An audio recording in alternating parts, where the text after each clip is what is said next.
There was a statistic someone said that 98% of the people in the prisons are going to end up back out in the community.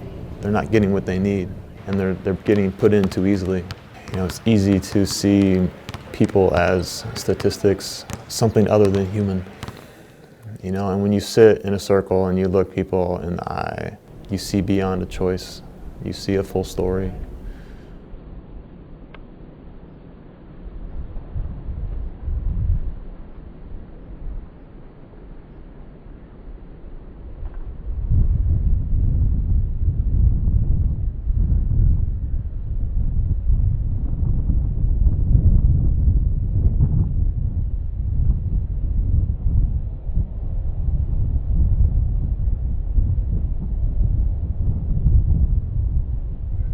So what I'd like to do is I'm going to introduce myself. We'll go around the circle. I just want to say that this is an opportunity for your voice to be heard. So share what led you here, what are your hopes and dreams, and where are you at in that change process we talked about yesterday. So my name is Sam Lewis. I'm the Executive Director of the Anti-Recidivism Coalition, an organization that empowers formerly incarcerated and incarcerated people. I'm here to represent justice and to play for justice. And I want to introduce Scott, who's a mentor, who's someone I consider a close friend. Thanks, Sam. My name is Scott Budnick. I am kind of half a movie producer. I made all the Hangover movies and a bunch of silly comedies. Then left the film business to start ARC.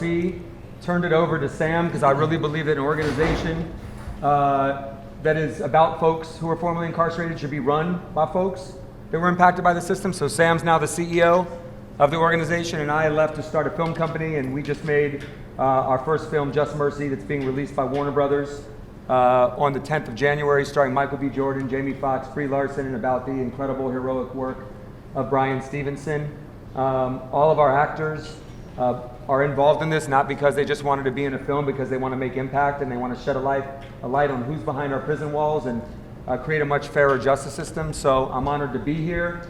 And let me turn it over to one of my heroes, Xavier. I'm Xavier McElrath, proud surrogate of the Represent Justice campaign. And my work here as part of the Represent Justice campaign really is indicative of our potential, of all of our potential in this room to make a difference. I want you to know upon your release, those of you who are serving, you have a movement that's waiting for you to join. You have a family that's waiting to embrace you. And that is the movement of formerly incarcerated leaders in our country. And I hope you would join us. Thank you. It's hard for me to talk in front of people, so I kind of wrote something. I'm here today not just for myself, but for my fellow prisoners who feel they don't have a voice or a chance to succeed. The little kid who opens the fridge empty every day, sees his mom getting high, no father. The one felt trapped by the system, or like they have no value or skills to be successful. The one's carrying guilt, shame, remorse, and anger. I guess it's hard for some to understand, but I understand because I was there for many years, in fact. I stand before you today, a new man, and I want to shine a light on these dark issues because we are all human beings and fully capable to love or be loved. You are worth it, so am I. And when I see the pain in my son's eyes after every visit, it tears me up that he has to suffer for my mistakes, which they are, and I own them. I don't have the answers to the recidivism rate or the high incarceration rates, but I do have my part, which is right now, raising awareness, showing that I am but a fallible human being, and giving a voice to the voiceless, saying this, that we all have value in this world, no matter big or small. I too have a dream, to quote Martin Luther King, that we can all realize the potential locked inside each and every one of us and solve these issues through love, respect, and equality. It is important that we see outside of ourselves and outside of our lives, and that we see that we have an opportunity. But to do that, we got to be in a relationship. You got to look people in the eye. You got to understand who they are. I will be different after tonight, after looking you guys in the eye and understanding your story. I'm sorry. This affects all of us, not just people who have loved ones who have been put away. Or my son is probably the most affected out of this. He's what drives me each day now. In his face, just reminds me of a kid without his father. And as much pain as I may go through, he's probably going through a lot more. This picture always reminds me that it's his life I gotta live for. I want to live through him. I want him to be better than I was. Like many of y'all, I didn't grow up in the best environment or living situations. Kind of due to that, I have a lot of friends and family members who serve time or have served time. So this definitely hits home for me. I was 3 when I seen my pops get handcuffed and get sent away, and I ain't seen him since. So, like I said, this definitely hits home. I'm looking forward to just, spread God, love, hope, and I just want to thank y'all for this experience. We working out there on the outside for y'all, and we trying to change the narrative. We trying to bring those resources back into these correctional facilities and show that it's a humane part of the human beings that's in here that's been stripped of their dignity, misrepresented, and we're trying to bring that hope back. And why, this is so passionate to me is because I went through that. I went through that cycle. Every male in my family been incarcerated, and it's time for change. Change comes with us. You know what I mean? A lot of people you hear say we made mistakes, I did this, did that. We had choices. I made a choice to sell drugs for profit to feed my family. That was a choice. No one woke up in the morning, put a gun in my head and said, get out there and do it. I did it. So at the end of the day, it takes change. We have to do it ourselves. We don't need no pity party. But I do want to say this one thing. The people you see in this circle and the 1,790 inmates, 90% of them one day gonna be your neighbor. 90% of them one day gonna be the guy at Walmart bagging up your groceries, the guy you walk into, the guy standing in DMV. So we have a face, we're human. Hey, I got a kid on the way, and I was, just, going through all the, the clinic and all that, and I say it's hard to understand because, my dad passed away 2 years ago, right? And a lot of people told me, sorry for your loss, sorry for that. Your dad was a great person, but I look at myself back, when my best friend told me okay, my mom passed away, what I turned to him and told him oh, sorry for your loss. But you don't know because you're not in his shoe. I don't know what to expect, not just from myself, but from society as a whole. I take accountability for what I did. I learned that part about me. I accept a lot. I recognize a lot of my mistakes, the bad choices I make. So that was something I've grown into. I've grown to recognize where I'm going. In the year 2000, I was an Olympian for the USA basketball team that won gold medal in Australia. And in 2013, I was selling coffee at Starbucks. And in between that time, it was like I went from here to, it felt like my rock bottom hit within seconds. And so the one thing that helped me to overcome my rock bottom and get me back on a path of doing things the right way was I obviously had to have a sense of humility. I had to humble myself. Going from here to here, in between there, you have to humble yourself, and then you have to find out the lesson. What exactly is the lesson? What's the lesson for me?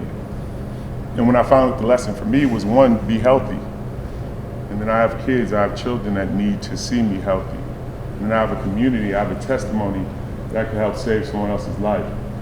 So once I found out that not only with my testimony and me turning my life around, this whole redemptive process would help me become a better person and get better opportunities, I know I'd have an opportunity to save other people's lives. And that's what we all have in here today. We have an opportunity to save someone else's life. The day you wake up and find out your purpose is bigger than you is the day you start living. Since I've been incarcerated for these past 3 years, I've just been attending a lot of programs and just utilizing my time to my benefit. Like I'm currently enrolled in school. I got my HSD. I'm gonna have my first college credit in the next month, going to school here, and I just want to get out and do better for myself and my family, because I know my family believes in me, The most important thing, address your trauma. Address your trauma. Because when you get out here, you're gonna pour and bleed on other people. And I always say that it's important for us to come in here because if someone came in there and they didn't get their trauma addressed, they're gonna come out a worse version of themselves. Don't get discouraged. If some don't work out for you, continue to push forward. I got told no 9 times, but that damn 10th time, that door opened and I was able to become an author. I was able to become a multi-millionaire playing the game of basketball that I love. I was able to develop ownership and build my own. So it's important, man. Just believe and it can happen. 9 years ago, after I was released from jail for the last time, I committed an armed robbery in Miami, Florida. When I got released, I told myself that that would be the last time that I would ever, do something like that again. And when I moved to Los Angeles, California, I knew that there was something out there for me, so I was working 2 jobs at a coffee shop and a call center. And on the side, I started a digital marketing and branding company. One day I was walking to get a sandwich. At that time, I still had an EBT card. I didn't even have enough money to pay for my food, so I found a wallet in the parking lot. And then at that time when I found that wallet, it was that moment that, do you take this wallet with all of this money and you do what you used to do, or do you return that wallet to this person and become the man that you say that you were gonna become? And when I returned that wallet, it ended up being a guy who was a writer and producer of the TV show Empire. And I told him what I did. I said, I own a digital marketing company and I sell coffee on the side. So he gave me an opportunity to start working with his company, working with the musician and doing a little bit of work on Empire. And it doesn't matter how many wrong decisions that you made, once you make that right decision, that's when your life changes. And it is so many men and women in our country today who are doing great things, who once were in your shoes, who once wore greens, who once walked the rec yard and talked about what they were gonna do once they got out. So I say to you that, in Brian Stevenson's words, you are more than the worst thing that you have ever done. I am sorry for the crimes that I committed, but today I can say that I'm a changed man. I would not return to the life that I led at that time. Friday, I will be released from this prison after serving 30 years. I'm lucky to get to coach these guys, and it's interesting to me to hear kind of some of you guys talk about how you're changing and what you're doing. And just so you know, they're hearing the same thing from me. And what are we doing every day to get better? What are we doing every day to get better individually and as a team, and hopefully as a country and as a society, culture. And I will be better tonight from being around you guys and hearing your story and listening. And the fact that every day you wake up is an opportunity for you to do the right thing, not only for yourself, but to make a huge impact on each other and everybody else that could be seeing this, watching this, hearing your words, reading your words. I mean, it's huge. You guys are like heroes, man, because your mental mind state and your mind frame to try to make a positive change in your life is something we all need to learn, whether you're on the inside or the outside. For me, it's always been important to see the good in people. I think there's obviously unfortunate situations that happen, but to be able to come here and to learn about you guys and learn about your stories and to try to, just show that there are people out there that care. We as a team, but, me individually, we want to learn about where you guys are from, what you guys, hopes and dreams are after.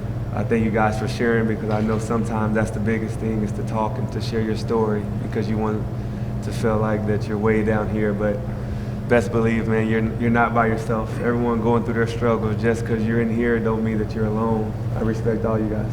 So thank you.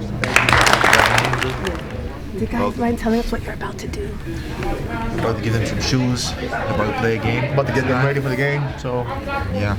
You gotta wear shoes. I'm gonna talk to myself tonight.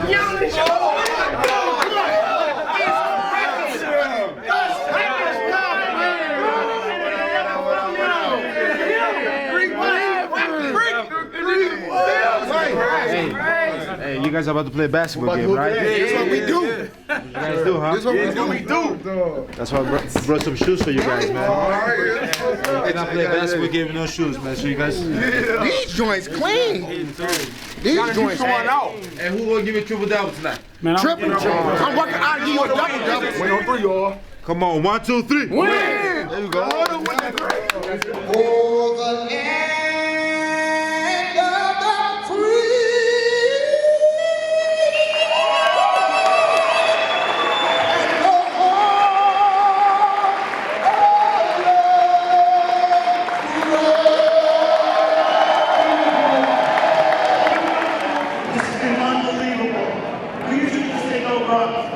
Represent justice in the Bucks. Both teams, to the court. Both teams, let's do this. Together on 3. 1, 2, 3.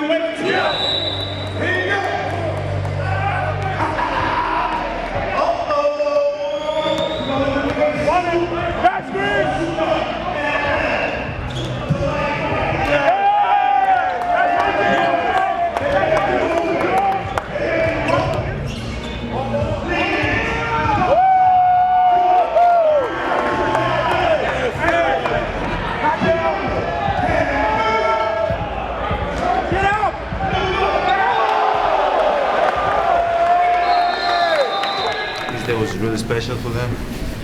You know, I heard a lot of guys say that, you know, they doubted us, that we're not going to come, we're not going to show up, but we're here, you know. We hopefully, you know, we made the day, and hopefully, you know, can have fun and play this basketball game and try to get a win.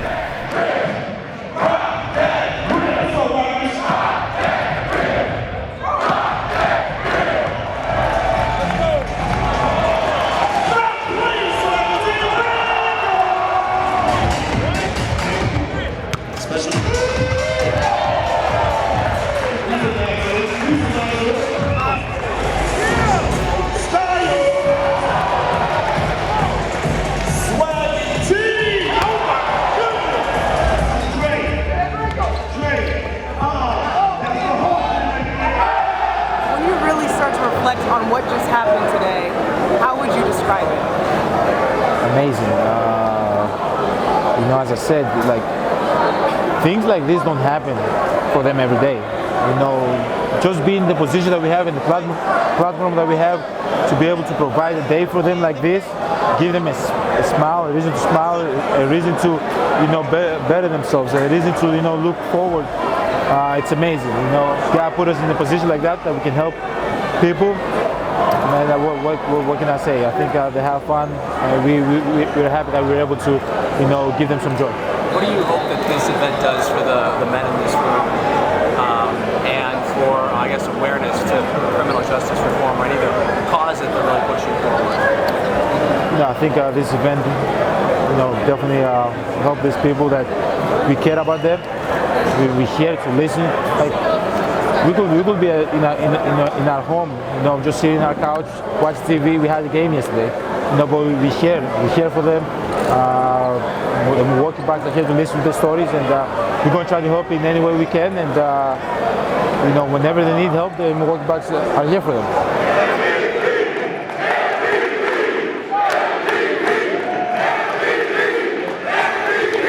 I hope you guys, everybody enjoyed it. I enjoyed it. It was amazing to be here. I hope you guys have fun. Thank you guys for having me, my brother, the team, everybody that came in. Sterling, my man was here. Thank you guys, man. Bring it in, bring it in, bring it in. Come on, come on. Hey, come on, let's make it on 3.